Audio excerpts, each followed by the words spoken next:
Welcome to Spring LIB. Engineer is designing a spring to be placed at the bottom of the elevator shaft, and the elevator cable breaks, and the elevator is at height h above the top of the spring. So we have a diagram for this here. So we have the spring, and it is falling from this location at a height h. So this is basically our start of the fall. The start of the fall. And at this position, it is in contact with the spring.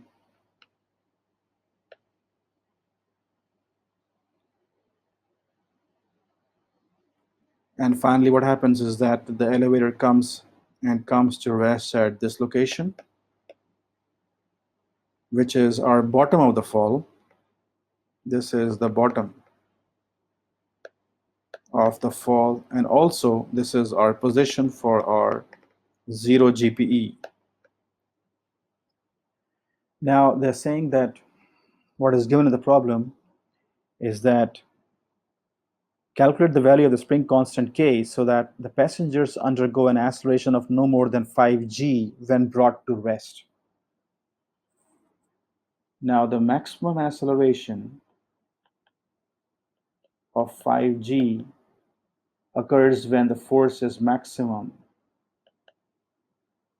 and this is taking place at the bottom of the fall where the spring is at maximum compression. So we write down the Newton's law for that location. At that location we have two forces acting, the force of spring, and we have mg, and the net force is force of spring minus mg is equals to ma. And at that location they have given that the acceleration is equals to 5g, so therefore it is 5 mg, so therefore force of the spring is 6 mg. All right, now we have the level 1 represents the elevator at the start of the fall, so we have this is our level 1, and level 2 represents at the bottom of the fall. And since there are no non-conservative forces acting on the system, the mechanical energy is conserved in the whole scenario. So we'll equate the energies E1 to E2, and both are equal here. So we have at location 1, V1 is equals to 0. The height at location 1 is actually equals to x plus h. And there is no compression in the spring, so x1 is 0. At location 2, the object is still at rest. At location 2,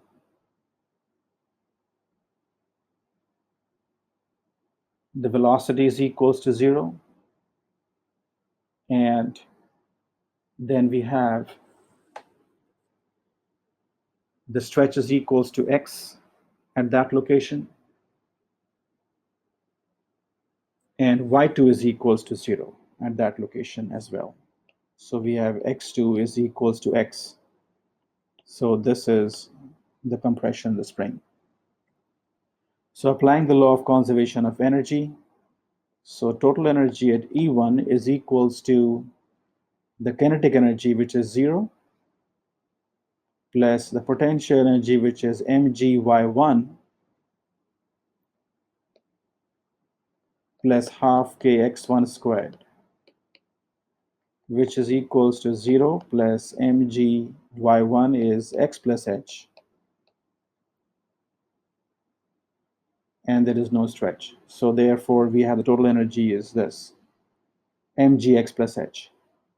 The energy E2 is equals to half m v2 squared plus mgy2 plus half k x2 squared. Now on equating this, you can see that at that location the velocity is 0, It is a 0 GPE, and the stretch is simply x, so it is half kx squared. So we'll equate this equation to this equation. So we'll get here that the force of the spring is equals to 6 mg. That also we need to see here. So I'll do it on the next page. So force of the spring is equals to 6 mg, which is actually equals to kx. So x is actually equals to 6 mg by k.